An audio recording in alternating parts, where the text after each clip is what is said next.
Hello students, आज हम start करते हैं chapter number 2 acids, basis and salts. इस चैप्टर में हम पढ़ेंगे physical and chemical properties of acids and bases. साथ ही हम इसमें पढ़ेंगे कुछ सॉल्ट्स जो हम कॉमनली यूज करते हैं। तो सबसे पहले हम देखते हैं कि एसिड्स क्या होते हैं। हम लोग बहुत सारे फ्रूट्स खाते हैं जिसमें हम ग्रेप्स का यूज करते हैं, ग्रेप्स खाते हैं, हम ऑरेंजेस खाते हैं, हम लेमन को खाते हैं, या हम फ्रूट्स के अलावा देखें तो हम जो कर्ड होता है, दही जो रहता है, उसे खाते हैं। तो हमने देखा कि ये सब चीजें कुछ खट्टापन लिए हुए रहती हैं। तो इन चीजों में ये जो खट्टापन होता है वो किस वजह से होता है? क्योंकि इसमें प्रेजेंट होता है एसिड। तो यहाँ पर हम बोलेंगे कि जो एसिड्स होते हैं, एसिड्स जो है वो क्या होते हैं? सार होते हैं टेस्ट में। इनका टेस्ट जो रहता है वो खट्टा होता है। यहाँ पर जो एसिड वर्ड है वो लैटिन के एसिडस से लिया गया है, जिसका मीनिंग होता है सार। तो हम बोल सकते हैं कि जो एसिड्स होते हैं उनका नेचर कैसा होता है? सार नेचर के होते हैं, सार टेस्ट होता है इनका। सेकेंड प्रॉपर्टी हम इसकी देखेंगे, they turn blue litmus to red. ये ब्लू लिटमस को रेड में चेंज कर देते हैं। लिटमस एक तरह का इंडिकेटर होता है, और ये इंडिकेटर क्या होते हैं अभी हम आगे डिस्कस करेंगे इंडिकेटर के बारे में। तो ये ब्लू लिटमस को किसमें कन्वर्ट कर रहे हैं? रेड में कन्वर्ट कर देते हैं। थर्ड प्रॉपर्टी है, they give hydrogen ion in aqua solution.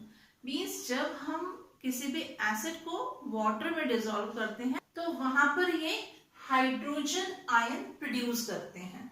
ये जो हाइड्रोजन आयन होता है ये फ्री फॉर्म में नहीं रह सकता है, इसीलिए ये वाटर के साथ में कंबाइन होकर के फॉर्मेशन करता है हाइड्रोनियम आयन का। तो हम देखते हैं कैसे होगा ये। अगर हमारे पास में एक एसिड है HCl, जब हम इसको वाटर में डिसॉल्व करेंगे इसका एक्वा सॉल्यूशन फॉर्म होगा, तब फॉर्मेशन होगा यहाँ पर हाइड्रोजन पॉजिटिव आयन का, और साथ में फॉर्मेशन होगा क्लोराइड के नेगेटिव आयन का। तो यहाँ पर हमने देखा कि क्या प्रोड्यूस कर रहे हैं एसिड प्रोड्यूस कर रहा है H पॉजिटिव आयन। अब इसके बाद में देखेंगे यहाँ पर कि ये जो हाइड्रोजन आयन है ये वाटर के साथ में कंबाइन होकर के फॉर्मेशन करता है किसका? हाइड्रोनियम आयन का फॉर्मेशन करता है। तो हम बोल सकते हैं कि जो एसिड है उनकी मेन प्रॉपर्टी क्या है कि जब हम इसको वाटर में डिसॉल्व करते हैं तो हमें क्या मिलेगा? यहाँ पर हाइड्रोजन आयन मिलेगा। नेक्स्ट प्रॉपर्टी हम देखेंगे, एसिड कोरोड मेटल। एसिड जो रहते हैं वो मेटल को कोरोड कर देते हैं, उसकी सरफेस को वीक बना देते हैं। इसके बाद में हम डिफरेंट टाइप के एसिड्स देखेंगे। एसिड जो है मेनली 2 ग्रुप्स में उनको कैटेगराइज किया गया है। एक होते हैं हमारे स्ट्रॉन्ग एसिड और एक होते हैं weak acid.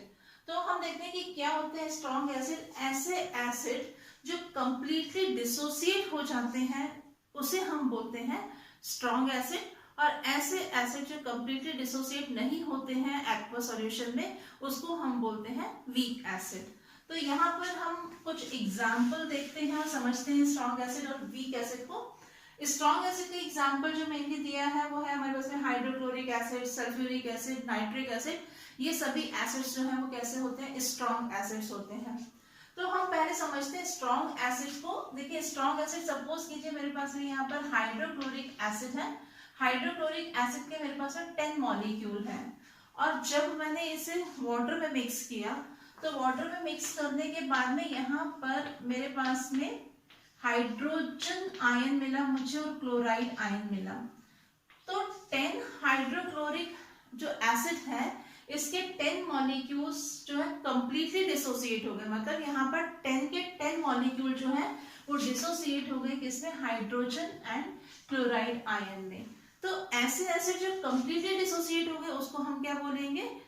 Strong acid. Means 10 molecule थे और हमें 10 के 10 मॉलिक्यूल्स जो है वो डिसोसिएट फॉर्म में मिले हैं। अब अगर हम देखते हैं यहाँ पर सपोज कीजिए मेरे पास में एक एसिड है, मैंने यहाँ पर लिया एसिटिक एसिड लिया। एसिटिक एसिड को जब हम वाटर में डिसॉल्व करेंगे तो वाटर में डिसॉल्व करने के बाद में मुझे मिला CH3COO एसिटेट आयन और हाइड्रोजन आयन। तो हमने यहाँ पर देखा ये है तो एसिड है क्योंकि हमें यहाँ पर क्या मिल रहा है? हाइड्रोजन आयन मिल रहा है।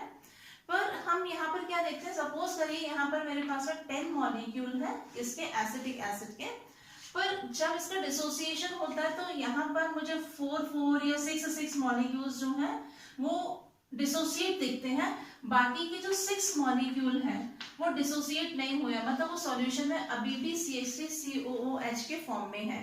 तो कहने का मतलब ये है कि यहाँ पर हमने देखा कि ये जो एसिड था इसके 10 मॉलिक्यूल थे, 10 के 10 मॉलिक्यूल डिसोसिएट हो चुके हैं, इसीलिए ये एसिड कैसा है, स्ट्रॉन्ग एसिड है। और वीक एसिड क्या होते हैं, जो कंप्लीटली डिसोसिएट नहीं होते हैं। अगर यहाँ पर मेरे पास में 10 मॉलिक्यूल है एसिड के, तो 10 में से 4, 5, 6 मॉलिक्यूल्स जो है वो डिसोसिएट हुए हैं, बाकी के बचे हुए जो मॉलिक्यूल्स हैं वो एज इट इज प्रेजेंट है सॉल्यूशन के अंदर, तो ऐसे एसिड्स को हम क्या बोलेंगे, वीक एसिड बोलेंगे। तो यहाँ पर हम देखेंगे कि स्ट्रॉन्ग एसिड्स जो है वो कौन से एसिड्स हैं, जो कंप्लीटली डिसोसिएट हो जाएंगे, उसको हम बोलेंगे स्ट्रॉन्ग एसिड। इसके एग्जांपल मैंने भी बताया आपको, हाइड्रोक्लोरिक एसिड इसके एग्जांपल है, सल्फ्यूरिक एसिड इसके एग्जांपल है, नाइट्रिक एसिड इसके एग्जांपल है। और वीक एसिड कौन से होंगे, वीक एसिड वो है जो कंप्लीटली डिसोसिएट नहीं हो रहे हैं अपने एक्वस सॉल्यूशन में, उसको हम बोलेंगे वीक एसिड। इसके एग्जांपल्स हैं acetic acid, citric acid, oxalic acid भी इसका एक एग्जांपल होता है। तो इस तरह से बहुत सारे एसिड्स जो है वो क्या है आपके पास में, स्ट्रॉन्ग एसिड्स और वीक एसिड्स होते हैं। इसके अलावा हम देखेंगे कि कुछ एसिड्स को इस तरह से कैटेगराइज किया गया है कि कुछ एसिड्स ऑर्गेनिक होते हैं और कुछ एसिड्स जो रहते हैं वो इनऑर्गेनिक और मिनरल एसिड्स बोलते हैं। तो जो एसिड्स हमने देखा कि हमको फ्रूट्स में मिल रहे हैं, कर्ड में मिल रहे हैं, तो ये एसिड्स जो रहेंगे उसको हम बोलते हैं ऑर्गेनिक एसिड। और हाइड्रोक्लोरिक एसिड है, सल्फ्यूरिक एसिड है, नाइट्रिक एसिड है, ये एसिड्स हमारे होते हैं मिनरल एसिड्स या इनऑर्गेनिक एसिड्स भी कहते हैं हम इनको। अब हम देखते हैं बेसिस की प्रॉपर्टीज को। क्या होते हैं बेसिस, इन्हें जनरली हम अल्कलाई भी बोलते हैं। बेसिस जो है उनका टेस्ट होता है बिटर। तो फर्स्ट प्रॉपर्टी क्या है, these are bitter in taste. Second property है इसकी, they turn red litmus to blue. अभी हमने एसिड में देखा था कि एसिड क्या करते हैं, एसिड ब्लू लिटमस को टर्न कर रहे थे रेड में, पर यहाँ पर जो बेसिस होते हैं वो क्या करते हैं, रेड लिटमस को टर्न कर देते हैं ब्लू कलर में। इसके बाद में नेक्स्ट है आपका point, they give OH ion in aqueous solution. Basis जो रहते हैं वो कौन सा आयन प्रोड्यूस कर रहे हैं, OH आयंस। यहाँ पर हम देख रहे हैं नेगेटिव बना हुआ है, OH नेगेटिव आयन प्रोड्यूस करते हैं एक्वस सॉल्यूशन में। जैसे यहाँ पर हम एक एग्जांपल देखते हैं NaOH। अगर हम इसे वाटर में डिसॉल्व करेंगे तो फॉर्मेशन करेगा ये Na पॉजिटिव आयन का एंड OH नेगेटिव आयन का। तो यहाँ पर ये जो OH है इसे हम हाइड्रोक्साइड और हाइड्रोक्सिल आयन भी बोलते हैं। क्या होते हैं ये आयन, जब कोई भी एटम या मॉलिक्यूल अपने में से इलेक्ट्रॉन्स को डोनेट करते हैं या इलेक्ट्रॉन को गेन करते हैं, तब इसके ऊपर आता है पॉजिटिव चार्ज या नेगेटिव चार्ज। इलेक्ट्रॉन को डोनेट करने पर जब किसी भी एटम पर या मॉलिक्यूल पर आता है पॉजिटिव चार्ज, तब हम उसे बोलते हैं केटायन। और जब किसी भी एटम या मॉलिक्यूल इलेक्ट्रॉन को गेन करके उसके ऊपर जो चार्ज आता है उसे हम बोलते हैं एनायन। तो यहाँ पर जो हमारे बेसिस होते हैं, ये बेसिस क्या फॉर्मेशन करते हैं, OH आयन का, या हम बोल सकते हैं OH एनायन का।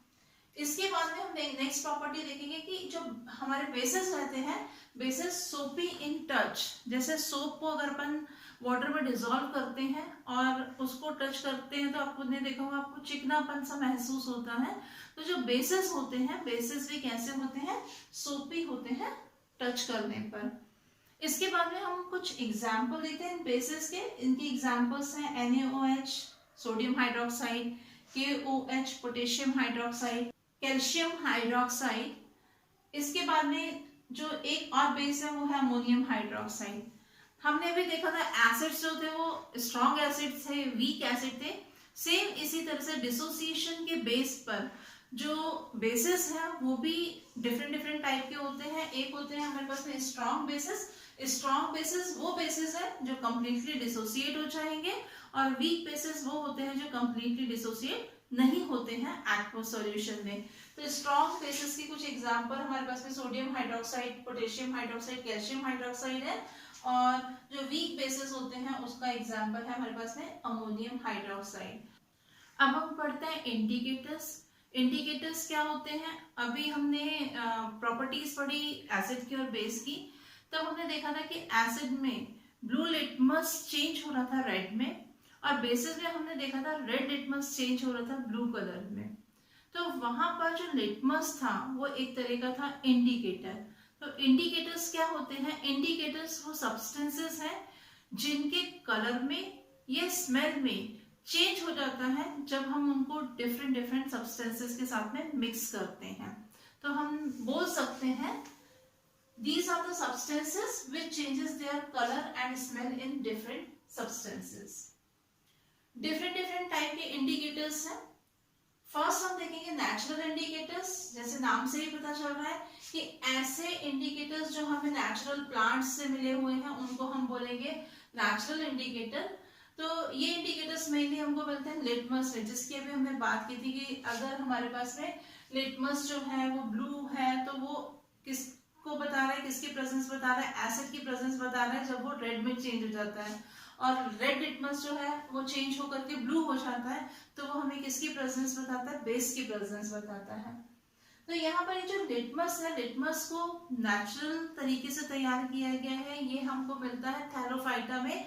हमने पढ़ा हुआ है लिचेन और लाइकेन, तो उससे हम एक्सट्रैक्ट करते हैं किसको? लिटमस को। टर्मरिक कॉमन यूज हमने देखा है। तो टर्मरिक जो है वो हमारे घरों में यूज होते हैं, जैसे हल्दी बोलते हैं हम। तो आपने देखा होगा कि जब हल्दी कभी अगर कपड़ों पर गिर जाती है और हम उसके ऊपर सोप लगाते हैं तो आपने देखा होगा उसका कलर कैसा हो जाता है? रेड हो जाता है। तो ये क्या इंडिकेट करता है कि जो हमारा सोप रहता है वो बेसिक नेचर का होता है, और टर्मरिक जो होता है वो बेस के साथ में कौन सा कलर दे देता है? रेड कलर देता है। तो ये भी एक नेचुरल इंडिकेटर है। इसके अलावा हम जो रेड कैबेज होता है उसकी लीव्स को भी इंडिकेटर्स की तरह यूज किया जाता है। कुछ फ्लावर्स होते हैं जिनके पेटल्स को यूज किया जाता है इंडिकेटर की तरह, और उसी में एक फ्लावर जो है पेटूनिया है। हम जो चाइना रोज रहता है, चाइना रोज के फ्लावर के जो पेटल्स रहते हैं उसके पेटल्स को भी हम किसकी तरह यूज करते हैं? इंडिकेटर की तरह यूज करते हैं।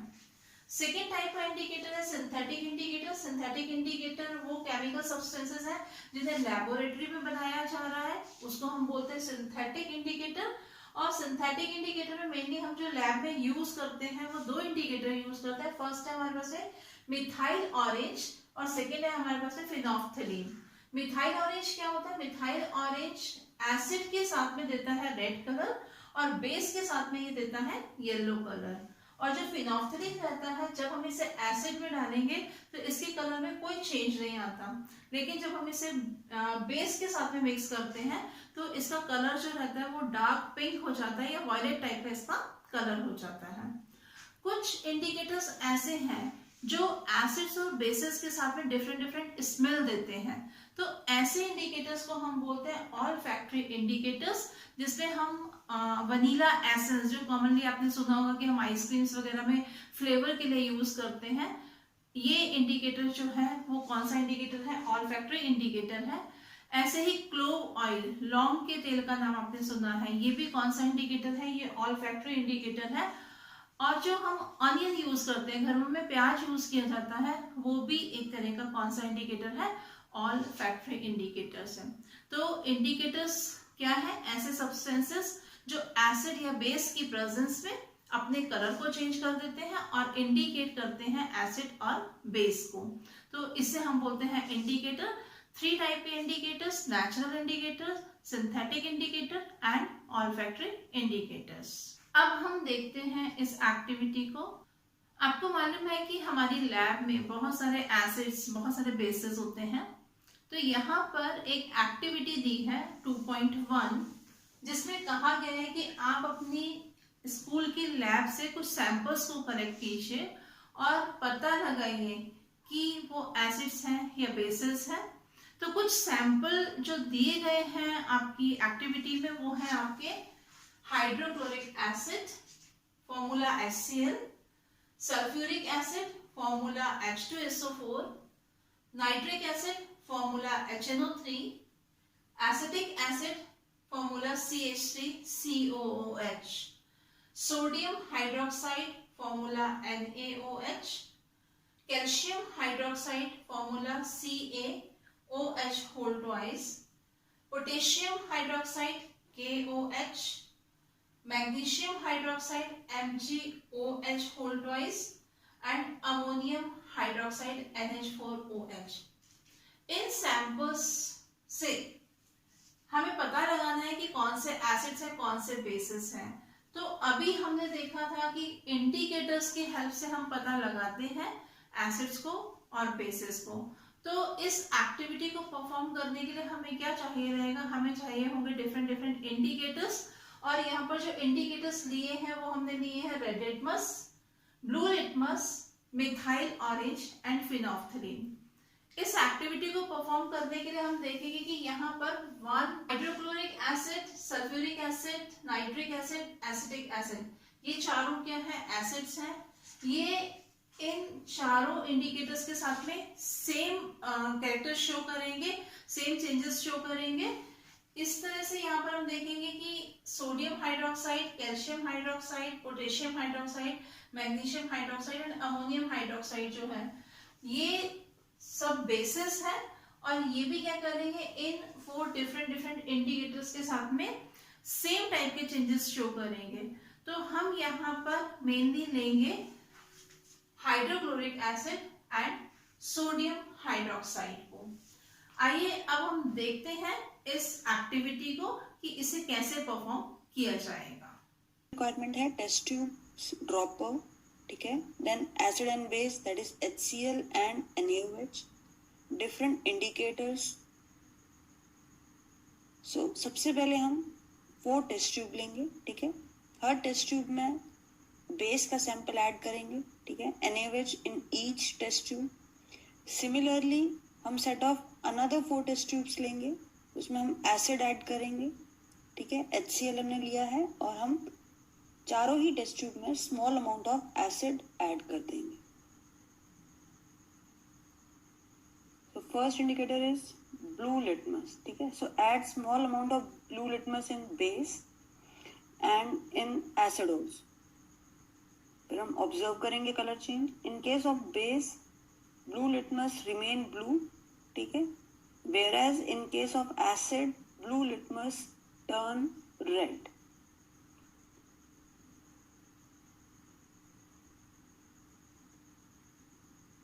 Next indicator red litmus, ठीक है।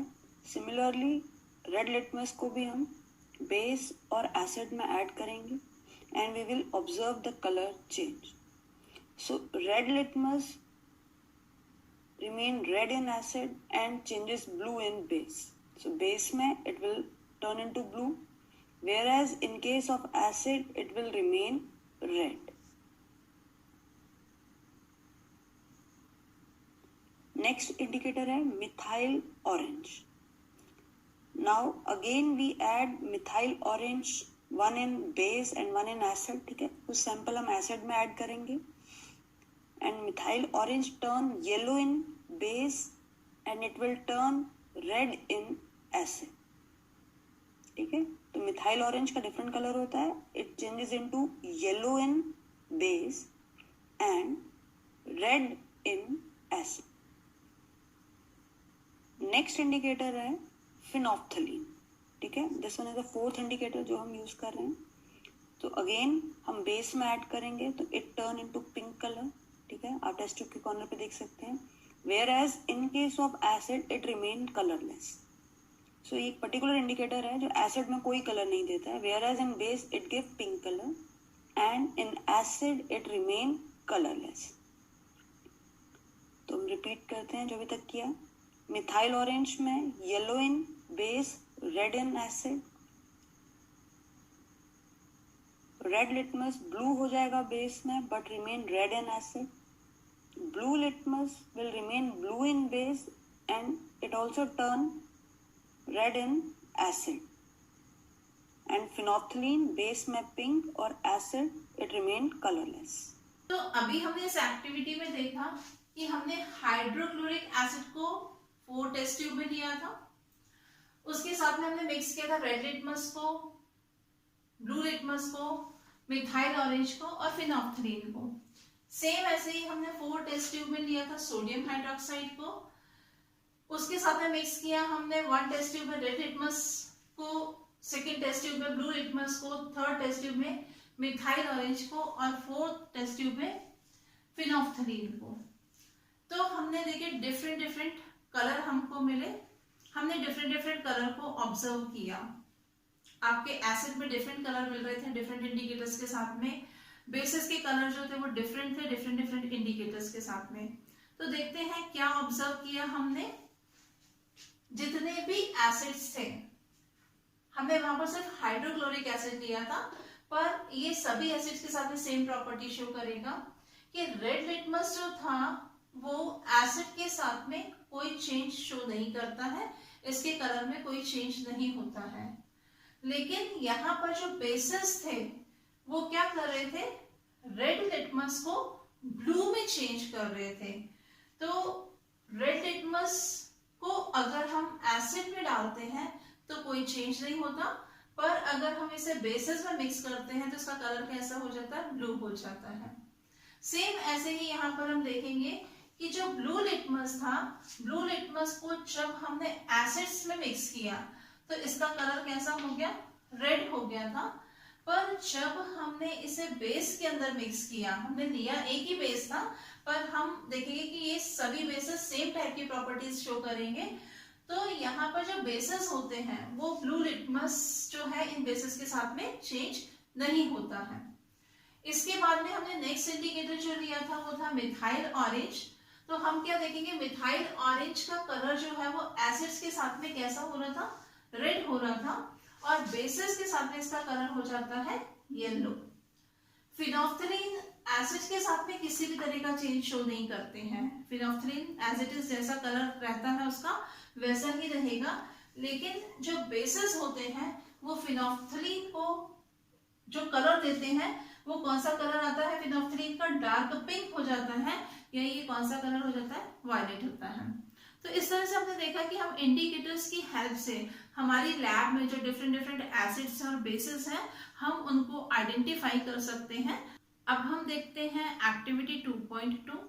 एक्टिविटी 2.1 में हमने देखा कि वहां पर 2 तरह के इंडिकेटर्स का यूज किया गया था। एक थे हमारे पास में नेचुरल इंडिकेटर जिसमें हमने लिटमस का यूज किया था, और दूसरे थे हमारे पास में सिंथेटिक इंडिकेटर जो थे मिथाइल ऑरेंज एंड फिनोफ्थलीन। इस एक्टिविटी में हम देखते हैं ऑल्फैक्टरी इंडिकेटर। ऑल्फैक्टरी इंडिकेटर वो इंडिकेटर होते हैं जो एसिड या बेस के साथ में अपनी स्मेल को चेंज कर देते हैं और इंडिकेट करते हैं कि वो एसिड्स हैं या बेसिस हैं। तो इसमें जो एक्टिविटी दी हुई है आपकी वो कुछ इस तरह से है कि आप अनियन लीजिए, प्याज लीजिए, प्याज को चॉप्ड कर दीजिए, छोटे छोटे पीसेस में काट दीजिए आप उसको, और उसे एक पॉलिथीन बैग में रख लीजिए।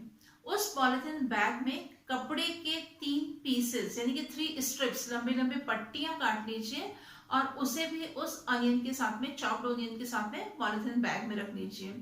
इसे 1 रात के लिए रखिए आप। नेक्स्ट डे हम उस अनियन स्ट्रिप से टेस्ट करेंगे एसिड्स और बेसिस का। तो क्या किया जाता है, हम 3 जो स्ट्रिप्स हमने ली थी, इन 3 स्ट्रिप में से एक स्ट्रिप जो रहती है उसे हम रेफरेंस स्ट्रिप की तरह यूज करते हैं। सेकेंड स्ट्रिप जो होगी इसके ऊपर हम डालेंगे एसिड्स के कुछ ड्रॉप्स डालेंगे, और थर्ड स्ट्रिप जो थी उस पर हम बेस के कुछ ड्रॉप्स डालते हैं। इसके बाद में इन स्ट्रिप्स को वाटर से रिंस कर लेते हैं। तो हम क्या देखेंगे, फर्स्ट स्ट्रिप तो हमारे पास में एज ए रेफरेंस स्ट्रिप थी। सेकेंड स्टेप देखेंगे जिस पर हमने एसिड्स के ड्रॉप डाले थे, अभी भी वहां पर स्मेल जो थी वो ऑनियन की तरह ही आ रही थी।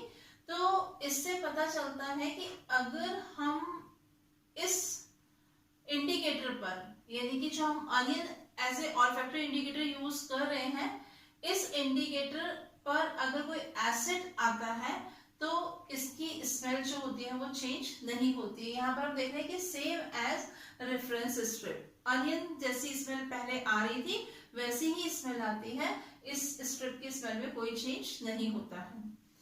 थर्ड स्ट्रिप में हम देखेंगे कि हमने जिस पर बेसिस के ड्रॉप डाले थे वहां पर हम देखेंगे जो अनियन स्मेल है वो आना बंद हो गई थी, onion smell is lost. Same ऐसे ही हम ऑल्फैक्टरी इंडिकेटर में यूज करते हैं क्लोव ऑयल का, क्लोव ऑयल लौंग का तेल होता है। हम डिफरेंट डिफरेंट टेस्ट ट्यूब में अलग अलग केमिकल्स ले रहे हैं, एक में हमने एसिड लिया, एक में हमने बेस लिया। जब हमने इसमें क्लोव ऑयल के ड्रॉप को डाला एसिड के अंदर तो हमने देखा कि क्लोव ऑयल की स्मेल जो थी वो चेंज नहीं होती, जैसी स्मेल आती है वैसे ही आती है, इसकी ओडोर चेंज नहीं होती है। पर जब हम इस क्लोव ऑयल को सोडियम हाइड्रोक्साइड के सॉल्यूशन में डालते हैं तो इसकी स्मेल जो रहती है, किसकी स्मेल, क्लोव ऑयल की स्मेल जो होती है वो आना बंद हो जाती है। मींस क्लोव ऑयल जो है वो एसिड के साथ में अपनी स्मेल का लॉस नहीं करता है, इसकी ऑडोर सेम रहती है, लेकिन बेस के साथ में इसकी जो स्मेल है उसका लॉस हो जाता है। अब हम देखते हैं वेनिला एसेंस। वेनिला एसेंस में क्या देखेंगे कि हमने दो टेस्ट ट्यूब लिए, एक में हमने एसिड लिया, एक में बेस लिया। एसिड में जब हम वेनिला एसेंस को डालेंगे तो हम देखेंगे कि यहाँ पर इसकी स्मेल जो रहती है वो चेंज नहीं होती है, सेम जैसे एसेंस की स्मेल होती है वैसे की वैसे ही रहेगी, कोई चेंज नहीं होगा। लेकिन जब हम इस वेनिला एसेंस को डालते हैं बेस में तो हम देखते हैं वेनिला की स्मेल का जो है वो लॉस हो जाता है, वेनिला एसेंस की स्मेल जो रहती है वो अब नहीं आ रही है। तो इस तरह से हमने तीनों ही केसेस में देखा, ऑनियन को हमने यूज किया, क्लोव ऑयल को यूज किया या हमने वेनिला एसेंस को यूज किया। तो हम कैसे पता लगा रहे हैं, इनकी स्मेल से पता लगा रहे हैं, ये स्मेल से इंडिकेट कर रहे हैं कि कौन से एसिड्स हैं कौन से बेसिस हैं, इसीलिए हमने इसको बोला है ऑल्फैक्टरी इंडिकेटर्स। और तीनों ही केसेस में आप ये देखेंगे एसिड के साथ में इन इंडिकेटर्स की स्मेल जो है वो चेंज नहीं होती है, लेकिन बेसिस के साथ में ये तीनों ही इंडिकेटर अपनी जो स्मेल है, ऑर्डर जो है उसका लॉस हो जाता है। तो इस तरह से हम देखते हैं कि ऑल्फैक्टरी इंडिकेटर्स कैसे काम करते हैं। नेक्स्ट क्लास में हम इसी चैप्टर को कंटिन्यू करेंगे। Thank you.